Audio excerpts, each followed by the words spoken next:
guys, my name is Andres and this is my OM606 build. It's in a W124 and currently not fully finished yet, but let's go through some of the basics that I had to do. So let's start with the engine. So the engine is obviously a OM606, the turbo version. It came from a W210 donor vehicle, and it is the stock transmission that is controlled by the off-gear transmission controller that you can get separately. The pump on it, so there's basically two choices. You have the original engine came with an EDC pump that needs to have also another external controller called the DSL1, but you can also go the other route and use a mechanical pump that came from the OM603, so the older engine. And this is what I've done. So this is an OM603 mechanical pump, but the problem with it is that you have to swap out the elements. Because the original pump comes with 5.5mm elements, and for this engine that is way too that isn't just not enough fuel, so you need to swap in 6mm elements, or most people actually swap in bigger elements, 7s and 7.7s. But for my application, since I'm running a stock turbo and I really don't need huge horsepower, I just swapped in 6mm elements.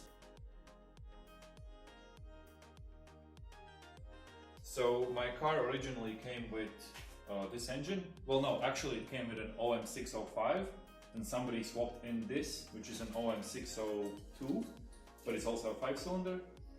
And to be honest, if you're planning on this build, it is so much easier if you already have a 6-cylinder engine, even more so if you have an OM606 NA version, because then it's mostly plug and play. But mine had a 5-cylinder originally, so most things that you need to change for going to from a 5 to 6-cylinder are the engine mounts. So those need to come from a 6-cylinder. This vacuum cable is a bit too short.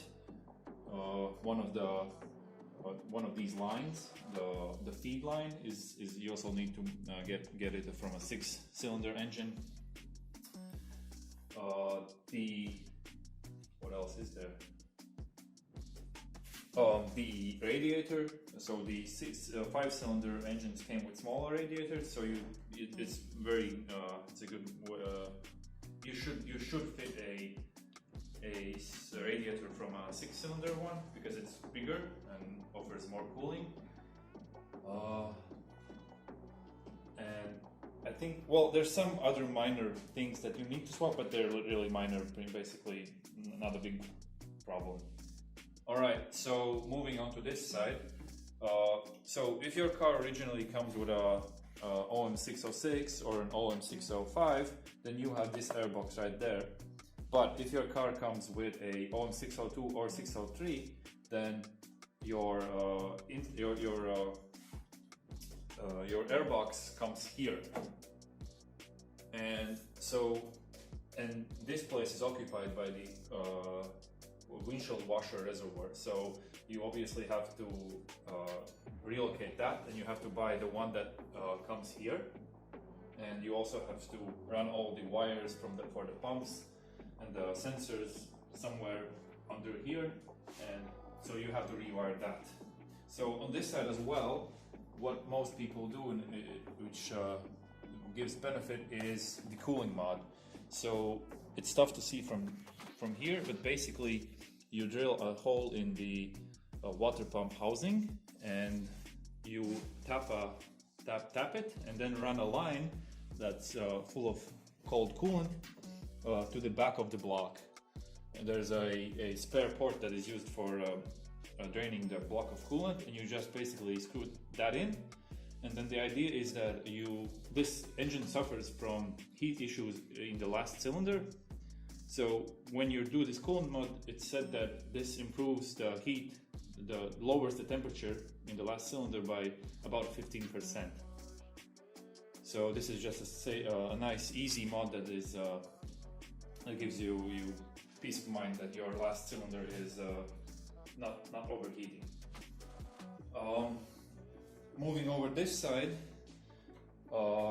you have to swap a few things over from your old engine. As if you have AC, you have to take the old AC bracket and put it on. But any engine with any AC bracket that came from your old engine will fit this one.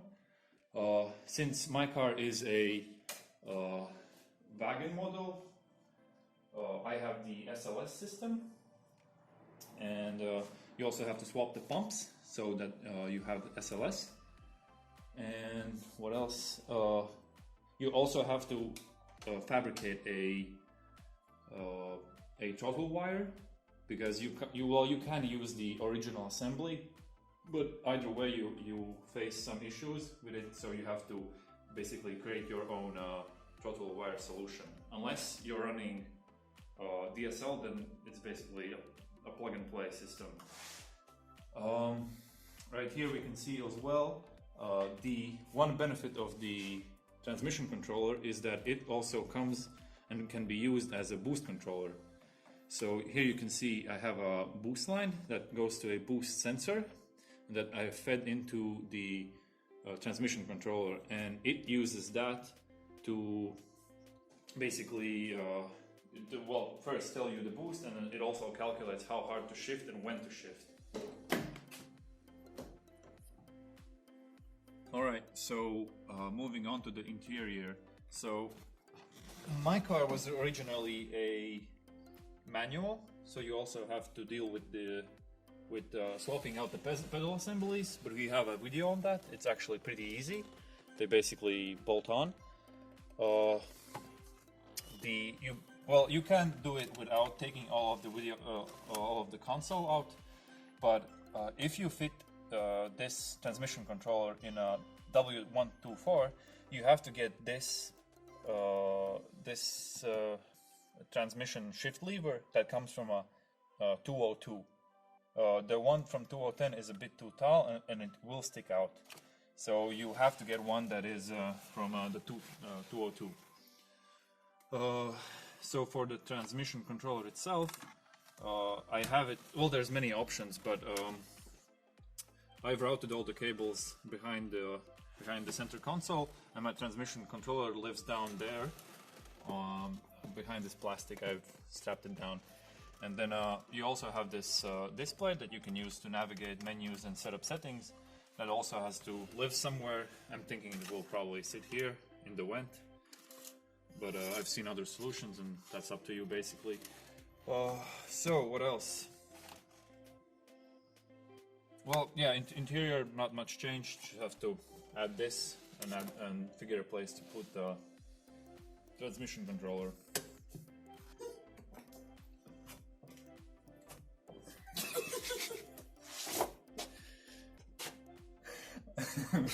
This goes in. Alright, so let's move from the back of the car forwards.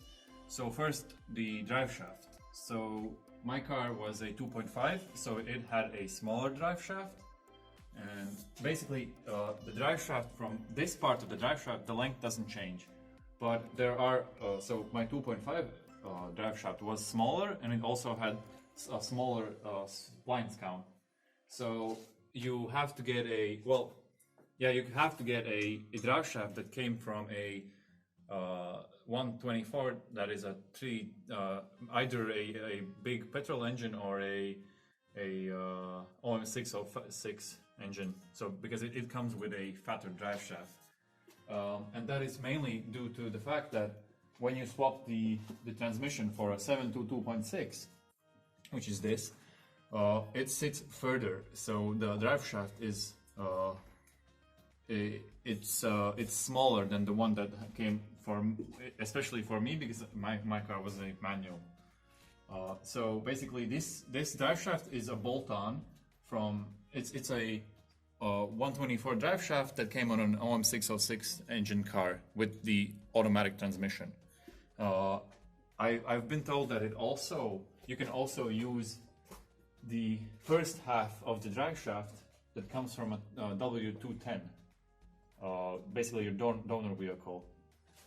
I've not verified this, but yeah, this is what I've been told. So moving on forward, if your car was a manual, then you will also need to get a bracket, because your manual transmission is smaller and the bracket sits further somewhere here. But mine is I had to buy this. This is also a bracket from the 124 OM606 automatic, and then you have to modify this bracket to accept the new transmission mounting plate. And well, it's not, you basically just weld some plates in and then screw them in. Moving on forward, the shift linkage also needs to be modified. I basically had to cut it in half, cut out like 5 centimeters and then weld it back up, bend it a little bit, and then it fits. Moving on, coming to the exhaust, you also have to fabricate a new downpipe. So the one that comes from the 210 will not fit because of this, the steering rack or something like that. So you have to modify this. And since again my car was a 2.5 diesel, I had to basically create a new exhaust pipe all the way from the end to the mufflers, because it was, you know, it had a really small diameter. This is a 63 diameter pipe. Disregarding my horrible welding that you do not zoom on in on. Yeah, that's for the exhaust. Nothing that peculiar. Moving on. Yeah, here. So this is how I routed my transmission controller cable coming out from the stock transmission line. That this was the clutch cylinder line. It just loops over and comes here. So right here I have 2 connections as well. So one is the boost and the other is the TPS. So this is another thing you have to add. But the same guy that produces the transmission controller also can supply you with the kit that is basically a bolt-on. It just bolts onto the injection pump, and then you have a working TPS. So that's not a big problem there. Yeah, here you can see the cooling mod. And how it just loop it around and then come in the back of the block. Yeah. All right. So fortunately, all of these stock airlines and air tubes fit. Another challenge is if you have an air conditioner, then it's a bit of a challenge to fit the intercooler here without modifying the crash bar. In some states that is illegal, in some countries for ours it is, so we have to work around that. But basically this is the stock W210 intercooler coming from the donor vehicle as well. It touches. Right now I have it so that it it actually bleeding oil. It touches the bumper a little bit, but I have plans on fixing that. But this is one way to do it. Also, yeah, if your car was a manual, you won't have these coolant lines. These are the stock transmission cooler lines, but you have to make custom ends here. So this part from the radiator to the one coolant line end, and fortunately this is the stock radiator coolant, not the radiator, the transmission cooler line, and it's a bit wonky, but it does fit. And that's with that. Yeah. Moving on forward.